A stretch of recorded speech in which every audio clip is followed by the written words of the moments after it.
Selecao সমর্থকদের জন্য এসেছে স্বস্তির খবর। অবশেষে কাটতে চলেছে নেইমারকে ঘিরে অনিশ্চয়তা। পায়ের চোট থেকে সেরে উঠে বিশ্বকাপের গ্রুপ পর্বের শেষ ম্যাচে স্কটল্যান্ডের বিপক্ষে মাঠে নামার প্রস্তুতি নিচ্ছেন ব্রাজিলের এই তারকা ফুটবলার।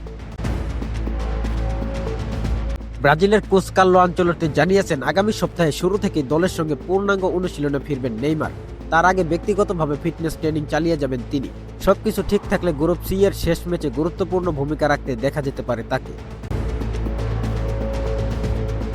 মরক্কোর বিপক্ষে প্রথম ম্যাচে বেঞ্চে বসে থাকলেও মাঠে নামা হয়নি নেইমারের, কারণ তখনও পুরোপুরি ফিট ছিলেন না তিনি। শুরুতে ধারণা করা হয়েছিল তার গ্রেড 2 কাপ স্টেইন থেকে সেরে উঠতে আরও কিছুটা সময় লাগবে। পুনর্বাসনের অংশ হিসেবে নিউ জার্সিতে আলাদা প্রস্তুতিও চালিয়ে গেছেন এই অভিজ্ঞ ফুটবলার। তবে হাইতির বিপক্ষে বড় জয় পাওয়ার পর ব্রাজিল শিবিরে ফিরেছে নতুন আত্মবিশ্বাস। ম্যাচ শেষে আনচেলত্তি জানান, নেইমার খুব দ্রুত মূল দলে ফিরে আসছেন এবং স্কটল্যান্ড ম্যাচে তাকে পাওয়ার ব্যাপারে তারা আশাবাদী। যদিও নেইমারের ফেরার খবরে আনন্দিত ব্রাজিল শিবির, ঠিক তখনই নতুন দুশ্চিন্তার নাম রাফিনিয়া। হাইতির বিপক্ষে ম্যাচের প্রথমার্ধে চোট পেয়ে মাঠ ছাড়তে হয় এই তারকা ফরোয়ার্ডকে। গত মৌসুমেও একই ধরনের সমস্যায় ভুগেছিলেন তিনি।